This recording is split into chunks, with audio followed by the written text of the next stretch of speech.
Arkansas winters are great and brief, usually, at least the dramatic parts, such as snow. And we recently enjoyed a snow event in the natural state and documented some early morning sights. We also look back at the fanfare of a new series of trails in central Arkansas on this edition of Arkansas's Great Outdoors.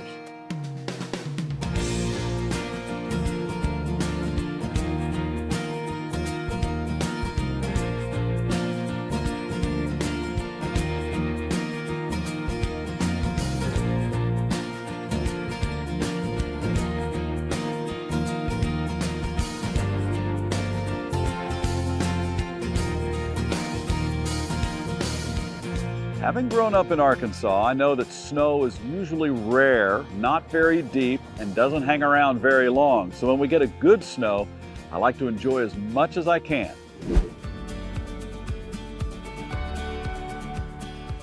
Well, good morning. This is what we call an Arkansas blizzard. Now, central Arkansas typically gets about 4 inches of snow annually.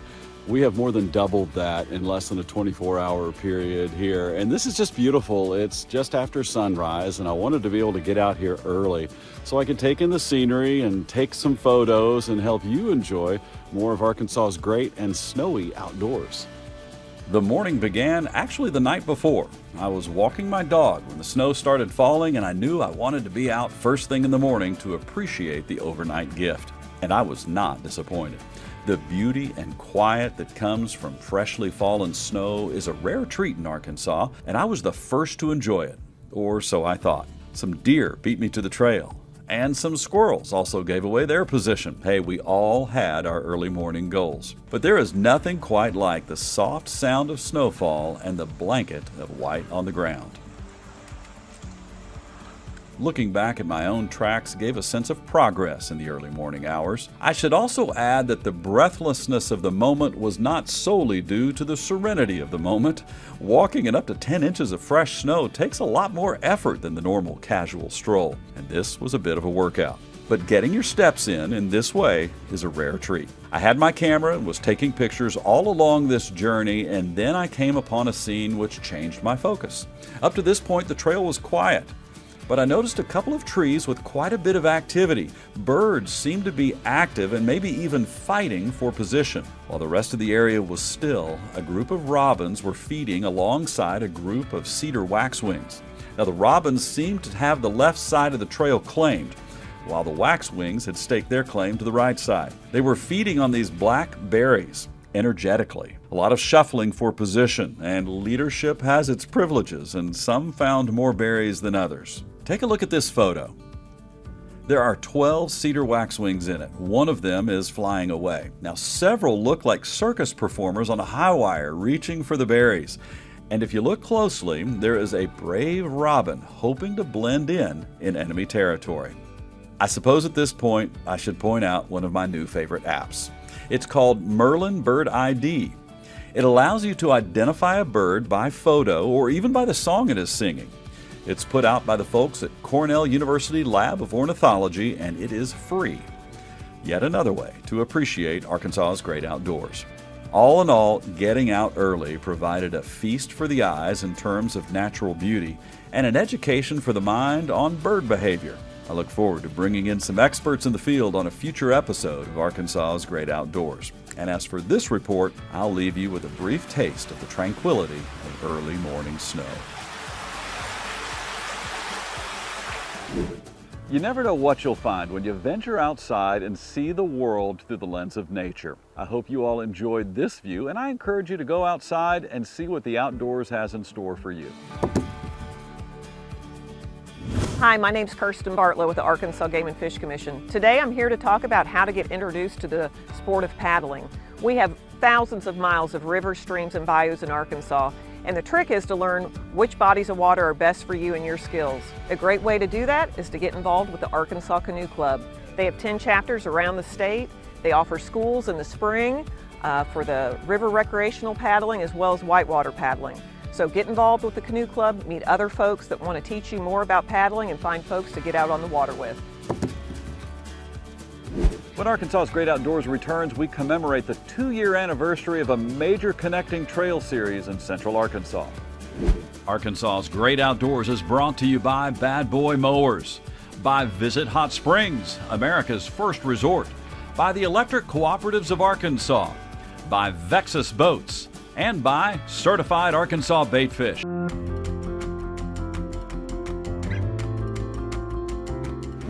2 years ago, Central Arkansas welcomed a new trail series called Blue Mountain. It's quite a big deal as it is part of a master plan connecting the very popular Pinnacle Mountain eventually all the way to the Ouachitas. It was so big that U.S. Congressman French Hill joined then Governor Asa Hutchinson and many others to officially launch this next link. Governor Asa Hutchinson, in one of his last events as the state's chief executive, honored the progress of this new wilderness area with Secretary of Parks, Heritage and Tourism Stacey Hurst. It's a little chilly outside, perfect, because the ticks and mosquitoes are hopefully gone. So it's a great day to celebrate access to nature in Arkansas. Last year, I announced that the state had added Blue Mountain to its inventory of recreational sites. A couple of years before that, I participated in the announcement that added Rattlesnake Ridge to the state's collections of jewels. Blue Mountain was the last remaining mountain in the chain of Maumelle Pinnacles, which includes Pinnacle Mountain, Rattlesnake Ridge, and Blue Mountain. And right now, they'll all be preserved in perpetuity for generations to come to enjoy. This progress is due to a unique public-private partnership between the state of Arkansas and several other partners, notably the Nature Conservancy. There was also a lot of recognition of how special and unique it is to have a conservation and recreation destination in a landscape like this, so close to an urban center, less than half an hour from downtown Little Rock.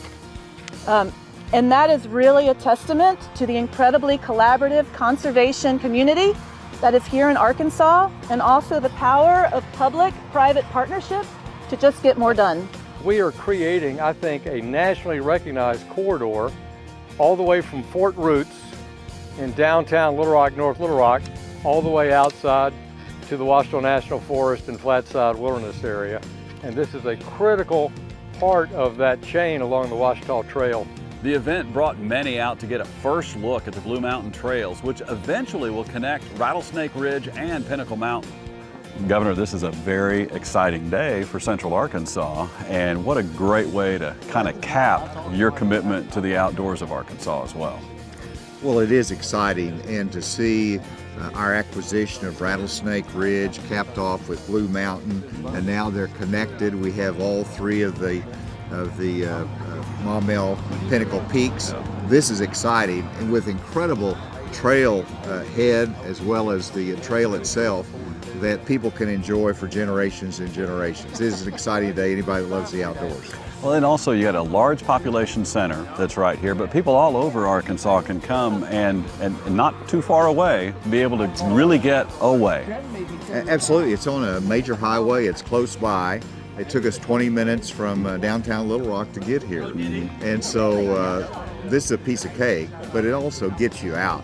Such a benefit, and you think about this combined with all the other nature trails, the Ozark Highlands Trail and on, where you can go backpacking, you can go mountain biking.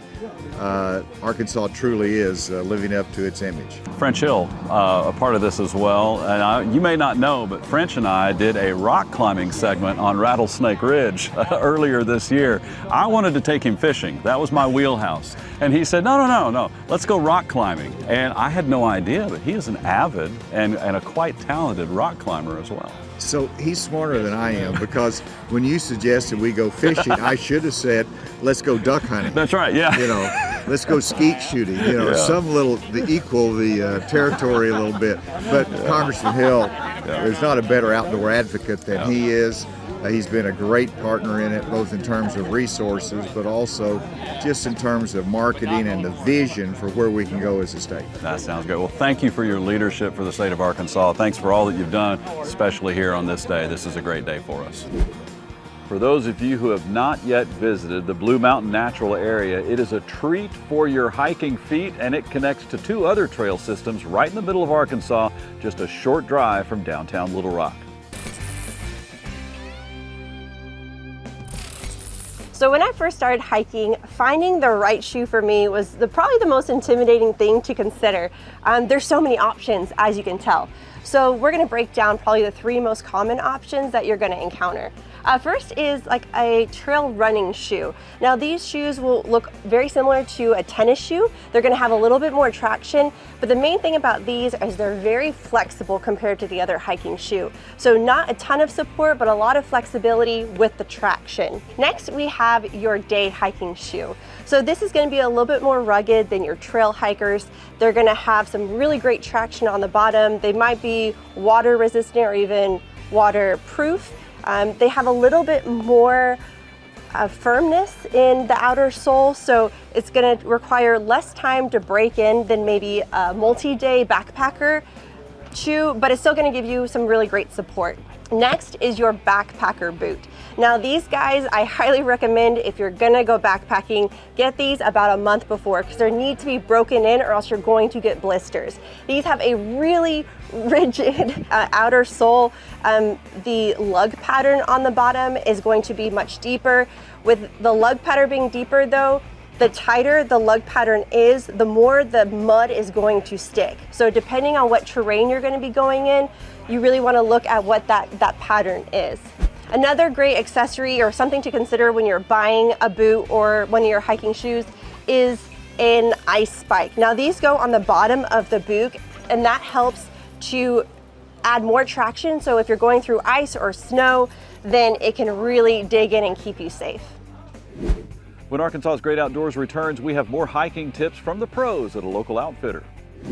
Arkansas's Great Outdoors is brought to you by Bad Boy Mowers, by Visit Hot Springs, America's first resort, by the Electric Cooperatives of Arkansas, by Vexus Boats, and by Certified Arkansas Baitfish, the safe bait.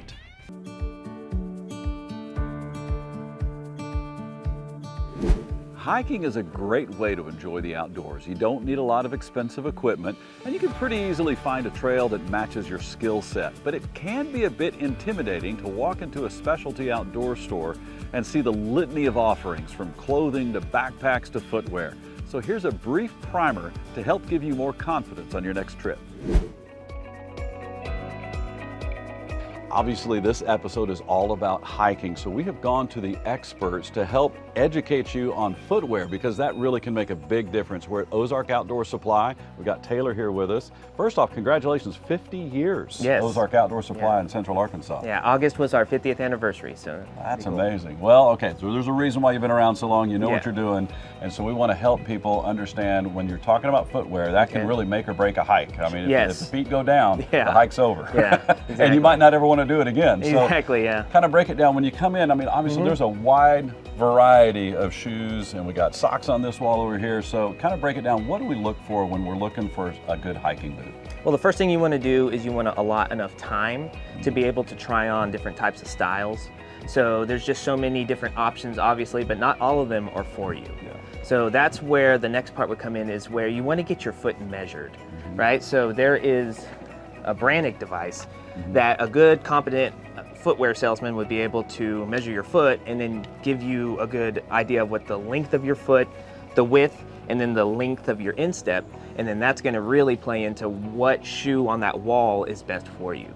Right. Okay, so different feet have different shapes. And different companies have different foot shapes within even their own line. So most of the time they're going to be pretty standard for each other, but you're definitely going to save time and you're going to get a better fit if you get your foot measured first. Okay, so have enough time to try out a bunch of different styles and brands and find out what boot is right for you. Exactly.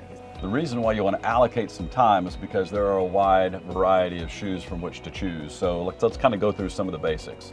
So you can, the traditional shoe that most people are thinking of are some type of leather, mid-cut, really heavy duty hiking boot. And in certain circumstances, this is definitely something that you might want to try if you're going to be doing like long distances, or if it's going to be really muddy or wet, or you're carrying a backpack. If you're just doing day hikes, sometimes people like to do some more kind of, I call this a town to trail, or like a lightweight hiker. It's still leather, still gives you good foot protection, but it's not as big of a commitment financially. It's also not a big clog on your foot. You know, so it's just kind of nice and easy to get by. And then some people really like to go with something like a trail runner, which you can see it's real lightweight, it bends real easy. It's basically just a tennis shoe with mud and tires so that you don't slip.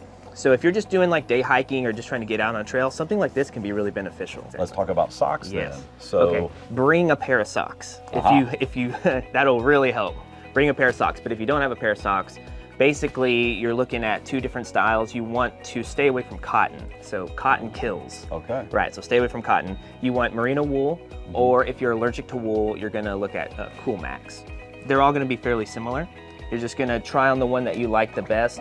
You can even do low cut depending on how you want to go, and then this is gonna be a Cool Max sock.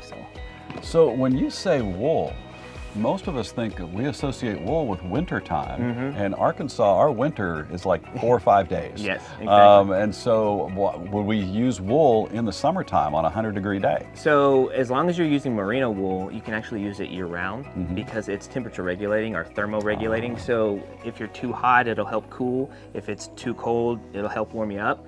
And it's really good with moisture wicking, and then particularly with the fibers of merino wool, it's not that itchy thing like that old army blanket that your grandfather had, you know. So it's definitely much more comfortable, and it can be worn year round. And there's also different weights too. So if it's warm outside, you can get a thinner weight, and it'll just help you cool off better. For those of you looking to get a primer and kind of get that footwear rolling along for you on the hiking trails, this is a great place to go. Talk to the experts, because like we said at the beginning, if the foot goes out on the hike is over, and you might not enjoy it as much as you wanted to. Thanks a lot. Thank you. Find yourself an outfitter and save yourself a lot of hiking trail trial and error. And we certainly appreciate you watching this program. We want to invite you to bring Arkansas's Great Outdoors with you all week long on our Facebook, Instagram, and YouTube channels. We update with photos and videos daily to help keep your social media uplifting and outdoorsy. Log on and search for Arkansas's Great Outdoors. And when we come back, we wrap up this hiking extravaganza of a program with a stroll across the water in a bass boat. Arkansas's Great Outdoors is brought to you by Bad Boy Mowers, by Visit Hot Springs, America's first resort, by the Electric Cooperatives of Arkansas, by Vexus Boats, and by Certified Arkansas Baitfish.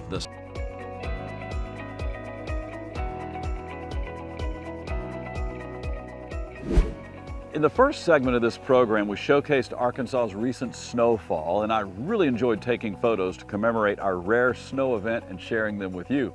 Now, you don't need the fancy equipment all the time either. Photography is so easy. With phones in our pockets, you can capture a scene and treasure it for life. And if you have some that you'd like to share, send them to photos@arkansasgreatoutdoors.com. We can showcase your favorites to help inspire all of us. We'd love to see how you see Arkansas's Great Outdoors. We've talked about the land in Arkansas, which is majestic. One of the best ways to appreciate the land is from the water. And when I'm out on my Vexus, the sights are beautiful to behold, and the fishing's pretty good too. What if we forked the nose of this and provided a wider platform at the deck? Everybody else's boat has the same front end. Ours has a forked front end, and that's there to widen the bow to allow you to have more room when you're fishing.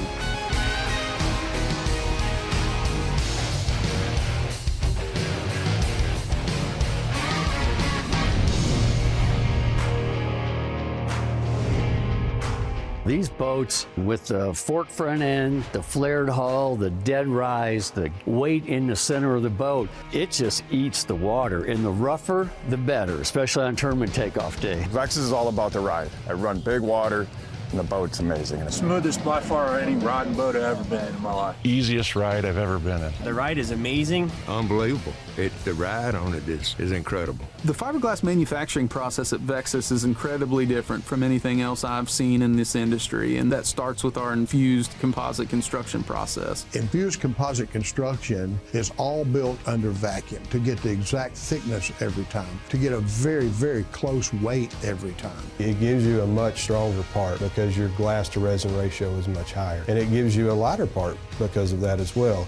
And all that in turn equates to a stronger, better performing part. What I love about my boat is it performs really well in a variety of conditions. I have the confidence to know that boat's going to get me to where I need to go and perform like I need it to. That's a credit to our engineering team, and they've put a product that's unlike anything else on the water. The seats are comfortable, but when you put a Air Wave pedestal underneath those seats, if you hadn't experienced that, it'll blow you away. It's like you're riding in a recliner. You're just floating. It's just beautiful. We fish a lot of big water, and these things are phenomenal. I ride around on Green Bay in rough water all the time, and it saves my back. But the Air seats, that's pretty nice. It's an all-round performance boat, whether you're fishing, running, or just out cruising.